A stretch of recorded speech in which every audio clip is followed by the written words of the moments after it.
എവിടെ തുടങ്ങണമെന്ന് ഭയങ്കര കൺഫ്യൂഷനാണ്. അല്ല, 2 ദിവസമായിട്ട് ജിമാരുടെ ഭാഗത്തുനിന്ന് വിവാദങ്ങളുടെയും അപമാനിക്കലിന്റെ ഒക്കെ ഒരു ഘോഷയാത്ര ആയിരുന്നില്ലേ? അതും അങ്ങ് കേന്ദ്ര തലത്തിൽ. സുരേഷ് ഗോപി ജി വേഴ്സസ് ജോർജ് കുര്യൻ ജി. പൂരായിടം ഇന്ന് അവതരിപ്പിക്കുന്ന കഥയുടെ പേര് എന്താടോ നന്നാവാത്തെ?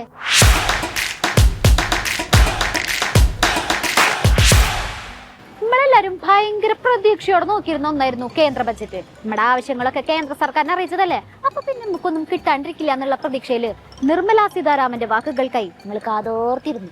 Greenfield airports will be facilitated in Bihar to meet the future needs of the state. സംസ്ഥാനങ്ങളുടെ പേരൊക്കെ എടുത്തോരോന്ന് പറയണ്ടിട്ടാ.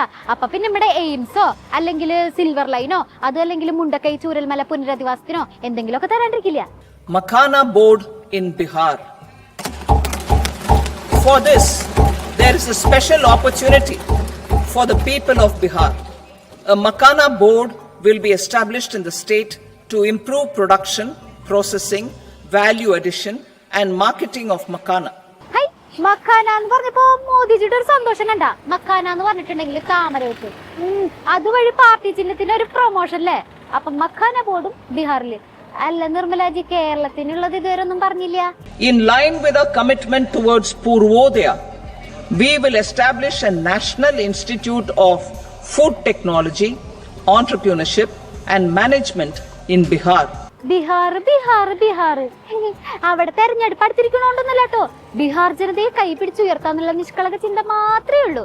എന്റെ പൊന്നെ, കേരളം എന്നുള്ള പേര് പോലും പരാമർശിക്കാണ്ട് ബജറ്റ് അവതരിപ്പിച്ച ആ ഒരു നിഷ്കളങ്ക ചിന്ത ഉണ്ടല്ലോ, ഭയങ്കരം തന്നെട്ടാ. അല്ലല്ല, കേരളത്തിന് ഒരു അവഗണനയും ഇല്ല. നടന്നത് കേന്ദ്ര ബജറ്റാണ്, കേരള ബജറ്റ് അല്ല. അതെ, കേരള ബജറ്റ് അല്ല. അതുപോലെ തന്നെ ബീഹാർ ബജറ്റ് അല്ലല്ലോ. ബീഹാറിന് കൊടുത്തോ, അതുപോലെ തന്നെ ഇമ്മക്കും തരണ്ടേ സുരേന്ദ്രൻജി? എന്താ കിട്ടാത്ത? എന്താണെന്ന് നിങ്ങൾ പറ. കിട്ടാത്ത ഒരു കാര്യം പറ നിങ്ങൾ. സാർ, ഒരു കാര്യം കിട്ടാത്ത പറയും നിങ്ങൾ പറയും, ഞാൻ ചർച്ചയ്ക്ക് വരാം. ഒരു കാര്യ എന്തോരം കാര്യണ്ട്. പ്രത്യേക സാമ്പത്തിക പാക്കേജ് തന്ന, വിഴിഞ്ഞത്തെ വികസനത്തിന് എന്തെങ്കിലും തന്ന ഒക്കെ പോട്ടെ. മുണ്ടക്കൈ ചൂരൽമല പുനരധിവാസത്തിനെങ്കിലും എന്തെങ്കിലും തന്ന സുരേന്ദ്രൻജി? നിങ്ങൾ എന്താണ് ഇവിടുത്തെ പ്രശ്നങ്ങളൊന്നും അറിയാത്ത പോലെ സംസാരിക്കണത്? ഇതൊക്കെ ബഡ്ജറ്റിൽ വിളമ്പുന്നതാണോ? ഈ വിഡ്ഢിത്തങ്ങൾ നിങ്ങൾ പറയരുത്. നിങ്ങൾ കഴിഞ്ഞ 11 വർഷമായി ബജറ്റ് അവതരിപ്പിക്കുന്നത് കണ്ടിട്ടുള്ള അനുഭവസ്ഥരായിട്ടുള്ള മാധ്യമ പ്രവർത്തകരാണ്. അതെ, ഇത്രയും വർഷമായിട്ട് അവിടെ നിന്നൊന്നും തന്നു കണ്ടില്ലേ? അതുകൊണ്ട് ചോദിച്ചതാ. എയിംസിന്റെ കാര്യമെങ്കിലും ഒന്ന് പരിഗണിക്കായിരുന്നില്ലേ? സഹോദരി, ഇതൊന്നും ബജറ്റിലല്ല പ്രഖ്യാപിക്കുന്നത്. നിങ്ങൾ അറിയാത്ത കാര്യങ്ങളാണ്. കേരളത്തിന്റെ ആവശ്യങ്ങൾ മാത്രം കൃത്യമായിട്ട് ബജറ്റിലല്ല പ്രഖ്യാപിക്കണത്. ഇതിപ്പോ ശരിക്കും ഡൗട്ട് ആവാണല്ലോ. കേരളം ശരിക്കും ഇന്ത്യയിലല്ലേ? Measures for the toys sector. We will implement a scheme to make India a global hub for toys. Best. ഇന്ത്യനെ കളിപ്പാട്ട നിർമ്മാണത്തിന്റെ ദേശീയ ഹബ്ബാക്കി മാറ്റുന്നു. പ്രത്യേക സാമ്പത്തിക സഹായവും പ്രത്യേക പാക്കേജ് ഒന്നുമില്ല. എല്ലാവർക്കും ഓരോ പിപിയും ഓരോ ചെണ്ട അങ്ങോട്ട് തരും. ലൈഫിനൊക്കെ ഒരു എന്റർടൈൻമെന്റ് വേണ്ടെന്ന് നമ്മുടെ കേന്ദ്ര ധനമന്ത്രി പൊളി തന്നെ. അല്ല, നമുക്ക് കേന്ദ്രമന്ത്രിയും കേന്ദ്ര സഹമന്ത്രിയൊക്കെ ഉള്ളതല്ലേ? അവരൊക്കെ എന്തിയെ? അവര് താമസിക്കുന്നത് കേരളത്തിൽ തന്നെയല്ലേ? ഞാൻ പറഞ്ഞില്ലേ, പിന്നോക്കം നിൽക്കുന്ന സ്റ്റേറ്റുകൾക്കാണ് കൊടുക്കുന്നത്. കേരളം പിന്നോക്കമാണെന്ന് പ്രഖ്യാപിക്കൂ. അപ്പോൾ കിട്ടും. ഞങ്ങൾക്ക് റോഡില്ല, ഞങ്ങൾക്ക് വിദ്യാഭ്യാസം ഇല്ല, ഞങ്ങൾക്ക് അങ്ങനെയുള്ള കാര്യമില്ല എന്ന് കേരളം പ്രഖ്യാപിച്ചാൽ, കേരളം മറ്റ് സംസ്ഥാനങ്ങളെക്കാൾ വിദ്യാഭ്യാസപരമായിട്ട് പിന്നോക്കമാണ്, സാമൂഹ്യപരമായിട്ട് പിന്നോക്കമാണ്, ഇൻഫ്രാസ്ട്രക്ചർ രീതിയിൽ ഞങ്ങൾ പിന്നോക്കമാണ് എന്ന് പറഞ്ഞു കഴിഞ്ഞാൽ അത് കമ്മീഷൻ പരിശോധിക്കും. ഇപ്പൊ ടെക്നിക്ക് പിടികിട്ടിയ കേരളത്തിലെ മികച്ച സ്കൂളുകളും റോഡുകളൊക്കെ ഈടിച്ച് നിരത്തി കളയണം, അപ്പൊ എന്തെങ്കിലും തരാന്ന്. ഇപ്പൊ മനസ്സിലായില്ലേ? എല്ലാ കാര്യത്തിലും ജിമാർക്ക് പ്രത്യേക ബുദ്ധിയാണ്. ജനിച്ചു വളർന്ന നാടിനോടും 3.5 കോടി മലയാളികളോടും അശേഷം സ്നേഹമില്ലാത്തൊരു പാർട്ടിയാണ് BJP എന്നുള്ളത് ജോർജ് കുര്യൻ്റെ പ്രസ്താവനയോടുകൂടി ഒന്നുകൂടി വ്യക്തമാക്കിയിരിക്കുകയാണ്. ഏതെങ്കിലും കേരളത്തിലെ മലയാളിയായിട്ടുള്ളൊരു BJPക്കാരന് ഇത് അംഗീകരിക്കാൻ സാധിക്കുമോ? സാധിക്കും. നിങ്ങളെ പോലൊന്നല്ല, മണ്ടത്തരത്തിനും വിവാദത്തിനും ഒക്കെ ഞങ്ങളെ ജിമാരെല്ലാരും ഒറ്റക്കെട്ടാണെന്ന് അറിഞ്ഞൂടെ? അല്ലേ സുരേന്ദ്രൻജി? കേരളം നമ്പർ 1 ആണ് എന്നുള്ള അമിതമായിട്ടുള്ള അവകാശവാദം സംസ്ഥാനത്തിന് നല്ലതല്ല. പല കാര്യങ്ങളിലും കേരളത്തിൻ്റെ പിന്നോക്കാവസ്ഥ കേന്ദ്രത്തിന് മുമ്പിൽ അറിയിക്കുന്നതിൽ സംസ്ഥാനം പരാജയപ്പെട്ടിരിക്കുന്നു. അതൊരു വസ്തുതയാണ്. കണ്ട കേരളത്തിൽ വികസന പ്രവർത്തനങ്ങൾ കൊണ്ടുവരുന്നത് കേരളത്തിന് നല്ലതല്ലാന്ന്. അതെ, ഇങ്ങനെ വികസന പ്രവർത്തനങ്ങളൊന്നും കൊണ്ടുവരാണ്ട് മനസ്സിലും പ്രവൃത്തിയിലും ഞങ്ങളുടെ ജിമാരെ പോലെ 3-4 പതിറ്റാണ്ട് പിന്നോട്ട് ചിന്തിക്കൂ. അപ്പൊ കേരളത്തിന് വേണ്ടത് എന്തുട്ടാന്ന് പരിഗണിക്കാം. ഇത് കേരളത്തെ നിരോധിക്കുന്ന ബഡ്ജറ്റാണ് എന്ന് കേരളത്തിൽ ചർച്ച ചെയ്യപ്പെടുന്ന ഘട്ടത്തിൽ തന്നെ, ഇത് കേരളത്തെ നിരോധിച്ച ബഡ്ജറ്റാണെന്ന് നാടാകെ ചർച്ച ചെയ്യുന്ന ഘട്ടത്തിൽ തന്നെ കേരളത്തെ അപമാനിക്കുന്ന ഒരു പ്രസ്താവന കൂടി BJPയുടെ മനസ്സറിഞ്ഞ് BJPയിലെ പലരും അത് പുറത്ത് പറയുന്നില്ല, അദ്ദേഹം പുറത്ത് പറഞ്ഞു എന്ന് മാത്രമേ അതിലുള്ളൂ. അപ്പൊ കേരളത്തോട് വളരെ സ്നേഹമുള്ള കേന്ദ്ര സഹമന്ത്രിക്ക് പറയാനുള്ളത് കേരളം പിന്നോട്ട് പോയിട്ടുണ്ടെങ്കിൽ എന്തെങ്കിലും തരാൻ. ഇനി ഈ വിഷയത്തിൽ കേന്ദ്രമന്ത്രിക്ക് എന്തുട്ടാണോ പറയാനുള്ളത്?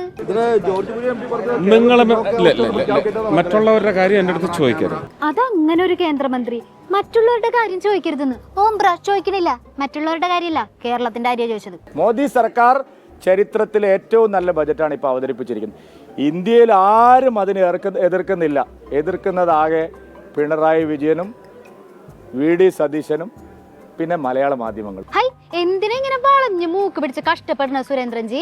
ഇന്ത്യയിൽ എല്ലാവരും അംഗീകരിച്ചു എന്നല്ല, നിങ്ങൾ ജിമാര് മാത്രമാണ് ഇത് പൂർണ്ണ മനസ്സോടെ അംഗീകരിച്ചതെന്ന് വേണം പറയാനായിട്ട്. നമസ്തേ, നന്ദി. അപ്പൊ കേരളത്തെ അധിക്ഷേപിച്ച് കേന്ദ്ര സഹമന്ത്രി ഒരു വഴിക്ക് പോയി, അതിനെ സപ്പോർട്ട് ചെയ്ത് സുരേന്ദ്രൻജി വേറെ വഴിക്ക് പോയി. വളരെ പ്രതീക്ഷയോടെ തൃശ്ശൂരുകാരെ അങ്ങോട്ടേക്ക് അയച്ച കേന്ദ്രമന്ത്രി സുരേഷ് ഗോപിജി ആണെങ്കിൽ എന്തെങ്കിലും ചോദിച്ചിട്ടുണ്ടെങ്കിൽ അപ്പ കൈമലർത്തും. ഇല്ലില്ല, എല്ലാ കാര്യത്തിനും മൂപ്പര് കൈമലർത്തില്ല കേട്ടോ. പുള്ളിയുടെ ഹൈ ലെവലിലുള്ള കാര്യങ്ങൾ വരുമ്പോൾ അദ്ദേഹം ഹൃദയത്തിൽ നിന്നും സംസാരിക്കാറുണ്ട്. പക്ഷേ നിങ്ങൾക്ക് ചിലപ്പോൾ അത് മനസ്സിലായില്ല എന്ന് വരില്ല. ബിക്കോസ് നിങ്ങൾ ഉന്നത കുലജാതരായിരിക്കില്ല. ഒന്നും മനസ്സിലാവില്ല. ജാതിയും അതൊക്കെ പറയാൻ പറ്റിയ ആള് സുരേഷ് ഗോപിജിയാണ്. മൂപ്പര് തന്നെ എന്താ സംഭവം എന്ന് പറഞ്ഞുതരും.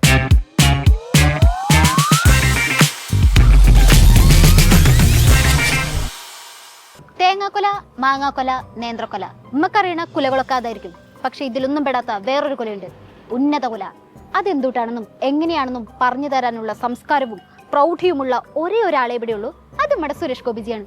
അങ്ങുന്നേ വന്നാലും രാജാവിനെന്ത് ക്യൂ വഴിയൊരുക്കടാ.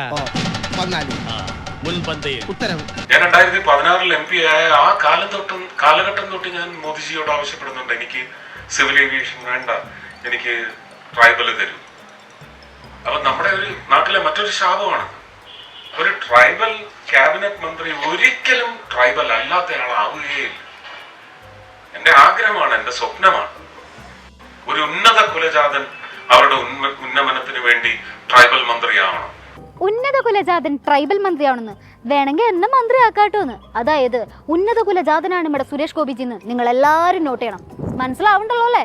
ഒരു ട്രൈബൽ മന്ത്രിയാവാൻ ഒരാളുണ്ടെങ്കിൽ അദ്ദേഹത്തെ മുന്നോക്ക ജാതികളുടെയൊക്കെ ഉന്നമനത്തിന് വേണ്ടിയുള്ള മന്ത്രിയാക്കണം. ഈ പരിവർത്തനം ഉണ്ടാവണം നമ്മുടെ ജനാധിപത്യ സംവിധാനം. ഓ, അങ്ങനെയും കൂടി ചേർത്തിട്ടുണ്ടെങ്കിൽ ജാതി പറഞ്ഞതാണെന്ന് മനസ്സിലായില്ല എന്ന് വിചാരിച്ചല്ലേ സുരേഷ് ഗോപിജി?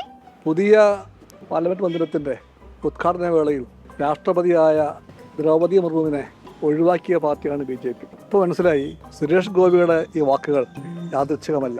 അന്ന് നരേന്ദ്രമോദി കാണിച്ചു കൊടുത്ത അതേ വഴിയാണ് സുരേഷ് ഗോപി എന്ന് പറഞ്ഞിരിക്കുന്നത്. ഇങ്ങനെ കുറ്റപ്പെടുത്തല്ലേ സഖാവേ?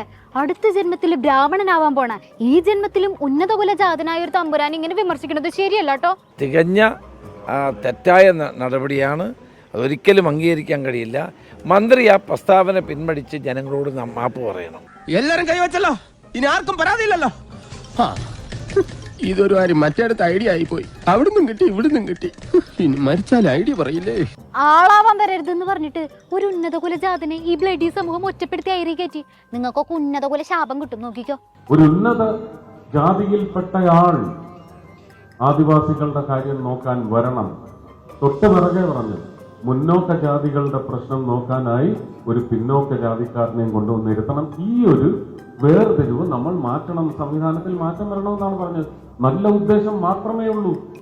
ജാതി പറയുന്ന ഒരു പ്രത്യേക തരം ഉദ്ദേശല്ലേ? വല്ലാത്ത ജാതി തന്നെ. അല്ലാതെ ആരും മികച്ചതാണ്, ആരും മോശപ്പെട്ടവരാണെന്ന് പറഞ്ഞിട്ടില്ല. ഈ ഒരു ചട്ടക്കൂടിനകത്തുനിന്ന് പുറത്തു വരണമെന്ന് പറഞ്ഞത് എടുത്തിട്ടിപ്പോ പെരുമാറിക്കൊണ്ടിരിക്കുക. അവരുടെ ഉദ്ദേശം ഈ ബഡ്ജറ്റിന്റെ നന്മ കെടുത്തിക്കളയാണ്. വിഷമുണ്ട്, നല്ല വിഷമുണ്ട്. എപ്പോഴും ഞങ്ങളുടെ സുരേഷ് ഗോപിജിനെ എല്ലാരും കൂടി ഇങ്ങനെ എടുത്തിട്ട് പെരുമാറുന്നതിൽ നല്ല വിഷമുണ്ട് കേട്ടോ. ഇനി അത് ഇഷ്ടപ്പെട്ടില്ല, അതും ശരിയല്ല, ഈ വിശദീകരണവും ശരിയല്ലെങ്കിൽ ഞാൻ പിൻവലിക്കുന്നു, ഇങ്ങനെ തന്നെ കൊടുക്കും. ആഹാ, പ്രസ്താവന പിൻവലിക്കുമ്പോ പോലും പറഞ്ഞത് തന്നെ പിന്നെയും പറഞ്ഞ് പുച്ഛം വാരി വിതറുന്നത് കണ്ടോ? അതാണ്ടാ ഞങ്ങളുടെ ഉന്നത കുലജാതൻ സുരേഷ് ഗോപിജിയുടെ പവർ. എന്റെ പൊന്നെ, ഇനി ഇതിനുള്ള ട്രോളും കൂടി ഞങ്ങൾ തൃശ്ശൂരുകാരെ ഏറ്റുവാങ്ങേണ്ടി വരുമല്ലോ എന്റെ ഡിങ്ക ഭഗവാനെ.